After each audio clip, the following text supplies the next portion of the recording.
All right, so today we're going deep on something really different. Oh, yeah. Yeah, we're diving into it's called manifest.pdf. Manifest.pdf. It's a document from a Bosnian group called UP2. UB2. Okay. And it's kind of like a manifesto meets membership policy, you know? Interesting. They're advocating for what they call dynamic democracy. Dynamic democracy. And they don't just talk theory. Okay. They lay out how it would actually work, like the nitty-gritty. It's fascinating how some of these groups really get into the nuts and bolts of the membership, the voting, Right. even their own currencies. It's wild. It's like they've actually tried to think through all the practical details, of making this system a reality. Let's unpack this. Yeah, let's. So they start by identifying what they see as the big problem with current systems. Okay. That is corruption. Corruption. But they don't just stop there. They argue that the very nature of authority itself creates the conditions for corruption to flourish. Oh, that's interesting. And they use some pretty stark examples from Bosnia and Herzegovina to make their point. Yeah, well, they would have to, coming from that area and seeing it firsthand. Like they talk about politicians getting these huge salaries. Oh, yeah. And being practically immune from any consequences for their actions. It's a tale as old as time. Yeah. Unfortunately. They even have this crazy story about oh, I love these stories. politicians retiring for a day just to grab a massive severance package. Oh, wow. And then going right back to work. Geez, so they exploit the system to just... Yeah, just to game the system. Manage. And so their point is these examples just show how the system can be gamed by those in power, even when there are rules in place. Right. Even with, when you have laws or what have you, people are always going to try and find a way to... Right, bend the rules. Skirt the law. Yeah. Bend the rules. It almost sounds like something out of like a satirical news article. Yeah, totally. But their point is that, these are real examples of how the system, even when there are rules, can be taken advantage of. taken advantage of. Totally. So this leads them to critique the whole idea of the rule of law. The rule of law. They even quote Frederick Bastiat, Okay. who argued that law can be twisted to serve the interests of the lawmakers rather than protect individual freedom and property. Ah, interesting. So they're basically saying that even well-intentioned systems can be corrupted. Right, because the people who, I guess, benefit the most from it would be the ones who would end up twisting it. Yeah, and that's the problem, right? Yeah. They're saying that that's inherently the problem with the system. Yeah, okay. So what's their alternative? Question. Dynamic democracy. Dynamic democracy. Or DD for short. Yeah, DD. And it's this blend of 3 different forms of democracy. 3? Oh, wow. Okay. Direct, delegative, Okay. and specialist. Specialist, okay. And what's really interesting is the flexibility they build in. Mm-hmm. People can choose how involved they want to be depending on the issue. So like almost like a sliding scale of commitment, yeah? It's like they're trying to create a system that caters to different levels of engagement, right? Okay. You can be deeply involved in every decision. Right. Or you can focus your energy just on the areas that you care about most. Makes sense. So let's break down each of these forms of democracy. Okay, sounds good. First up, direct democracy. Direct democracy. As you might guess, it's all about giving power directly to the people. Cut out the middleman. Right. Go right to the source. URP2 envisions active members voting directly on all the issues.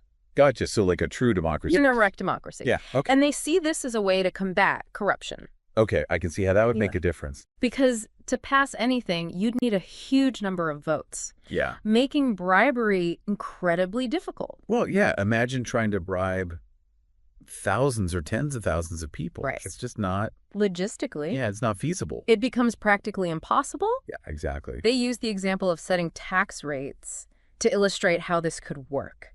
Okay. Imagine having a direct say in where your tax money goes.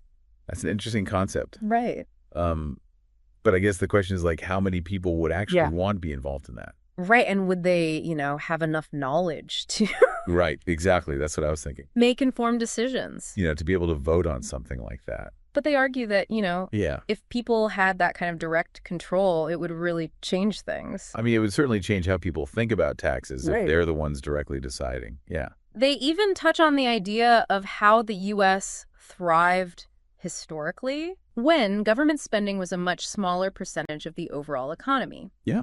And they draw a parallel to the Islamic concept of zakat, Oh, interesting. which is this form of almsgiving Okay. that's fixed at 2.5% annually. Okay. So it's interesting how they bring in these different historical and philosophical perspectives.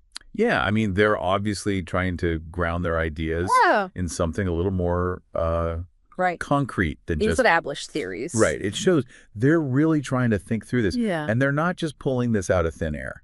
They're really grounding it in, both practical examples and established principles. Makes sense. But they also acknowledge that direct democracy might not be feasible for every single issue. Right. I mean, certain things just require, expertise. Exactly. That most people don't have. Some things are just too complex Yeah. for everyone to be an expert on, and Right. that's where delegative democracy comes in. Right. Delegative democracy, okay? It's all about trusting others to make decisions on your behalf, Mhm. but with a key difference Yeah. from how we usually think about representation. Okay, I'm intrigued.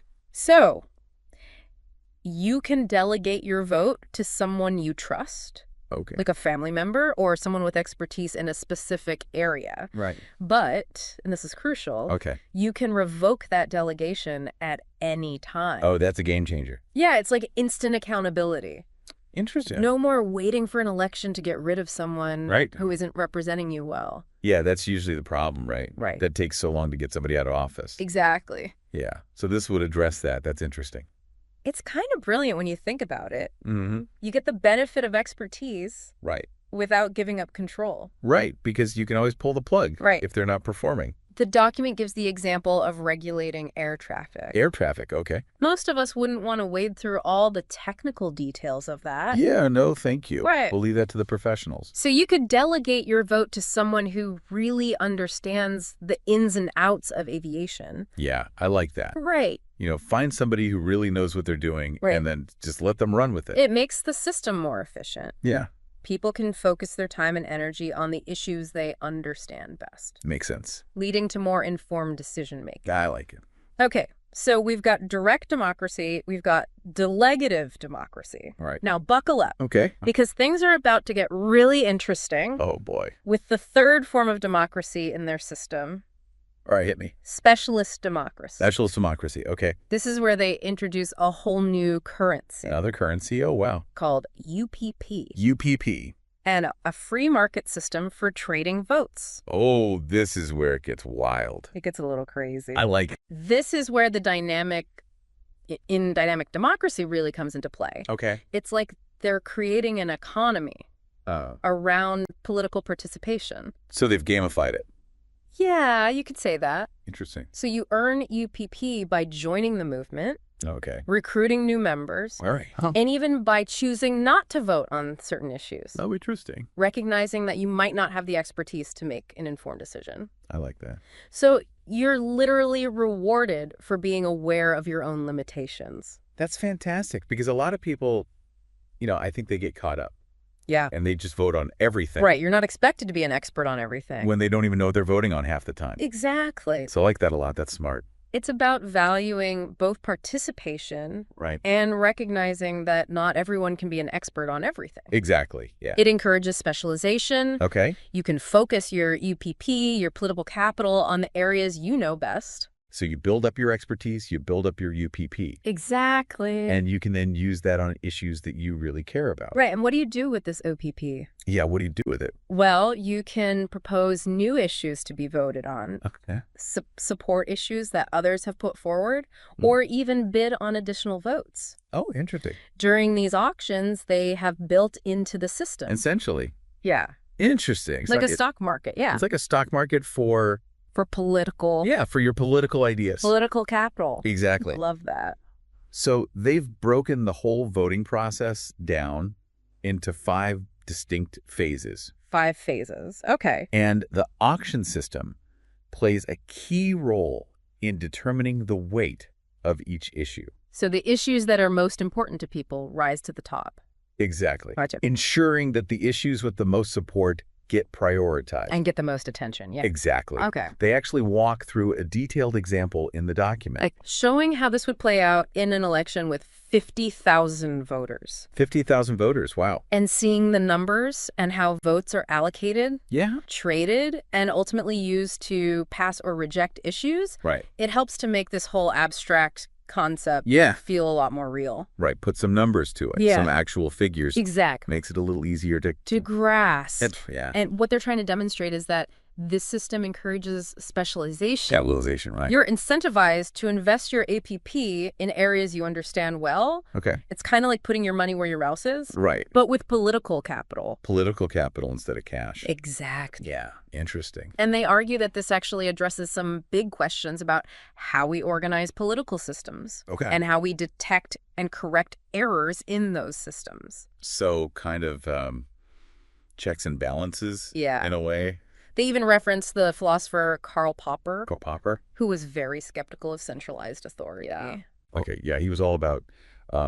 decentralization. Yeah, decentralization and individual liberty. Exactly. Yeah. So Popper argued that we should design systems that limit the damage that incompetent leaders can do. Right, so minimize the potential for harm. Minimize the harm. Okay. And also, he emphasized the importance of identifying and correcting mistakes. Right, so being able to, adapt and change as needed. Right. And URP2 seems to be suggesting that their system, with its emphasis on distributing power, specialization, and accountability, offers a potential solution to these challenges. So it's kind of their answer to Karl Popper? You could say that. Okay. So what do you think? I mean, it's definitely an interesting concept. Yeah. Are you intrigued by this idea of specialist democracy? I am, yeah. I mean, it's a very radical departure from how we typically think about democracy. Yeah, it is. But it's also really thought-provoking. Right. It makes you kind of question. It does. Some fundamental assumptions about how we make collective decisions. Yeah, it really does make you rethink things. Yeah. But we've only scratched the surface of this dynamic democracy system. Okay, well, good. It's a lot more to explore. I'm ready to keep going, yeah. Yeah, let's dive deeper next time. Sounds good. Yeah. Yeah. So we've been really focusing on how people directly participate in this dynamic democracy system. Right. But UNP2 also has a unique take on the role of elected representatives. Yeah, they almost flipped the script on the traditional idea of a representative, Oh, how so? So instead of someone who's elected to exercise their own judgment, they see representatives more like intermediaries. Their job is to reflect the will of the active members, not to impose their own opinions. Interesting. So it's really a departure from how we usually think about. It's a big shift, yeah. Representation. Typically, we elect people hoping they'll use their best judgment. To make decisions on our behalf. Exactly. But CAP2 is suggesting a system where representatives are more like conduits for the collective will of the people. You got it. Okay. And they're pretty critical of traditional politicians. Oh, yeah. They accuse them of being too focused on short-term gains. Well, that's the problem, right? With a lot of systems. And avoiding tough decisions that might have long-term consequences. Yeah, it's all about winning the next election. Exactly. And that's what they're saying, Yeah. If politicians are only worried about winning the next election, they might not be making the best choices for the future. Well, yeah, they're just kicking the can down the road for somebody else to deal with. And it ties back to their point about the slow feedback loop in traditional representative democracies. Yeah. See, with P2 also lays out their view on natural rights. Okay. They argue that the government's role is to protect those rights. Right, protect. Not to grant them or take them away. Right, not to give or take. Yeah, so it's a very classic liberal perspective on the role of government. Yeah, more limited. Yeah, the emphasis is on individual liberty. Individual liberty. And limiting government interference in people's lives. Gotcha, yeah. And they don't hold back on the potential benefits they see in dynamic democracy. Okay. They list things like ending corruption, secure voting system, constant respect for voters' opinions, greater contributions from experts, better regulations, easier implementation of new ideas, encouragement of constructive criticism, even societal progress through free trade. I mean, that's a pretty ambitious list. It is a pretty ambitious list. It's almost like They believe this will solve all the world's problems. Yeah, it's like a panacea, right? Yeah, exactly, a panacea. And their ultimate message is a call to action. Oh. They're urging people to take responsibility and get involved in shaping their own future. That's a good message. It is. It's a very empowering message. Yeah. You know, this idea of empowering individuals and encouraging them to participate. Yeah, to be active participants in their own governance. And not just sit back and let things happen to them. Right, exactly, yeah. But the big question is, how realistic is it? Well, yeah, that's always the question, right? Yeah, could this really work in practice? Yeah, I mean, it sounds good on paper, but you know, the real world's a lot messier than that. Well, that's the million-dollar question, isn't it? It is. They acknowledge that not everyone will embrace their ideas. Of course. But they argue that dynamic democracy offers a path to a more just, transparent, and prosperous society. Yeah, it's definitely a bold vision. It is a bold vision. It really is. And they're not even positioning UMP2 as a permanent fixture. Oh, really? They say that once the dynamic democracy system is in place, the movement itself would dissolve. So they would just, having served its purpose, disappear. Yeah, they're not looking to hold on to power. Interesting. They see themselves as catalysts for change. More like a transition. Yeah. Yeah. Not a traditional political party. Yeah, okay. It's a fascinating strategy. It is, yeah. They're betting that their ideas are strong enough to stand on their own, even without the movement behind them. So the ideas will outlive the movement. Right. Interesting. And speaking of the movement, they also go into quite a bit of detail about their membership policy. Okay. They outline the different types of membership, how much it costs to join, the various ways members can earn and spend their political capital. Okay. That UPP we talked about earlier. Yeah, the UPP. So this membership policy gives us a concrete look at how individuals can actually participate in this movement. Okay. And engage with the dynamic democracy system. So it's not all theoretical. No, it gets very practical. It gets down to the nitty-gritty. Yeah, they're like, okay, here's how you actually do it. Yeah, okay. I like that. And it's interesting how they've linked the financial commitment to the level of influence within the movement. Oh. So active members who consistently pay their dues have the most say in how elected representatives vote. So it's like a it's like a weighted system. Yeah, weighted system. Yeah. Based on your financial contribution. Right. Yeah, that makes sense. It also provides a stable source of funding. Yeah, well, that's smart. To support the movement's operations. Yeah. They even require elected representatives to pay a monthly membership fee. Oh, wow. Based on their income. Interesting. That's pretty novel. Yeah, so they're actually putting their money where their mouth is. Exactly. Yeah. They're putting skin in the game. Interesting. And new members get an initial amount of UPP when they join. Okay. Which they can increase by recruiting others to join. Oh, so like a referral bonus. Okay. It's a classic incentive to spread the word and grow the movement. Yeah, makes sense. Yeah, get more people involved. Yeah, it's essential for any political organization to expand its reach. Right. They also have a system of delegates. Delegates? Who can represent other members in voting. Okay. With varying membership fees depending on how many people they represent. So it's like a tiered system for the delegates as well. Yeah. Interesting. So this adds another layer of flexibility to the dynamic democracy model. Right. So different ways to participate. Yeah. Depending on, how much time you have. Right. Your interests, your expertise. Yeah, your level of expertise. Exactly. And there are rules in place to prevent delegates from creating these closed loops. Closed loop. Where they delegate back to someone in their own chain. Okay, so no funny business. Right, no funny business. Yeah, gotcha. It's all about preventing the concentration of power. Right. And ensuring that decision-making remains distributed. So preventing any kind of power grabs. Yeah, power grabs or like a ruling elite forming. Right, yeah, keep it decentralized. They even reward early adopters. Okay. And those who successfully recruit new members with a system of mathematical coefficients. Mathematical coefficients, that sounds complicated. It is a little complicated. Yeah. But basically, these coefficients multiply the initial allocation of UPP.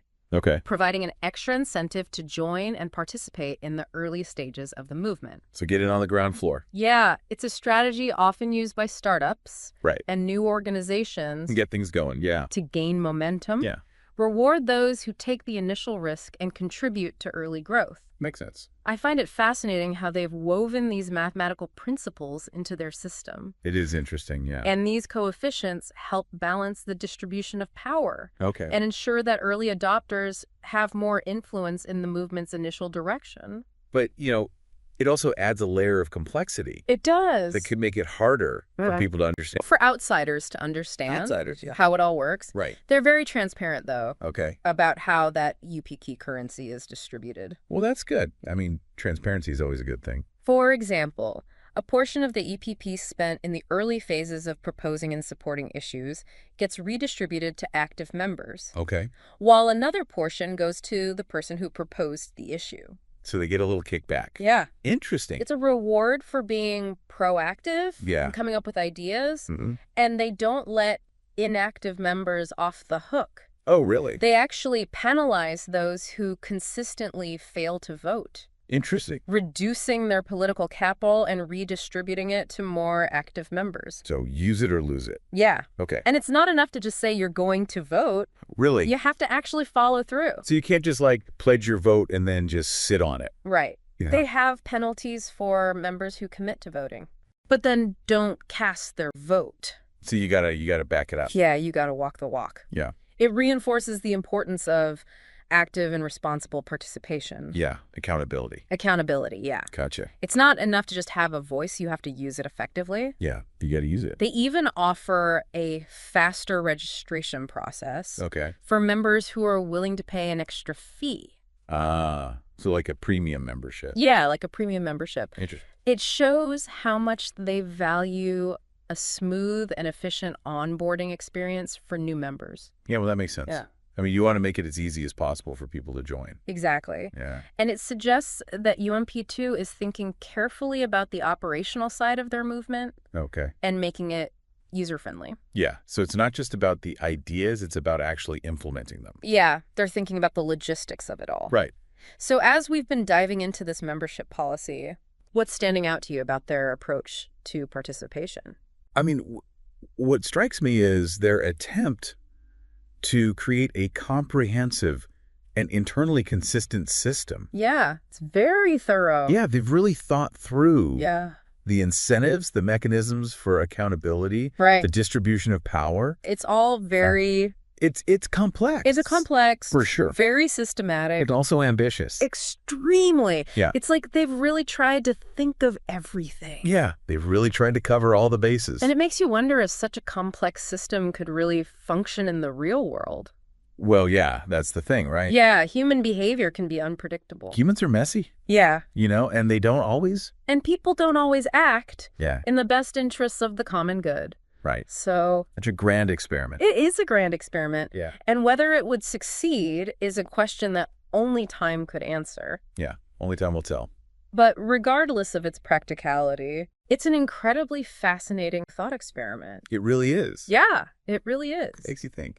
And it forces us to confront some fundamental questions about how we organize ourselves as a society. Right. And how we make collective decisions that impact everyone. Yeah. I mean, that's really what it comes down to. It is. It's like, how do we make decisions together? Yeah. How do we govern ourselves as a society in a way that's fair and just and effective? It actually works. Right. And benefits everyone, not just a select few. Exactly. So that's really the challenge, right? That's the challenge. And this Usha-2 document offers one possible solution. Yeah, one possible path. It's not the only solution, but it's a solution worth considering. It's definitely worth considering. And I think that's what's so valuable about this deep dive. Yeah. It's that it's forcing us to think outside the box. Right. And to consider alternatives. And to challenge our assumptions. To challenge our assumptions about how things are done. How things are done and how they could be done differently. Yeah. I mean, that's how progress happens, right? By questioning the status quo. Exactly. And coming up with new ideas.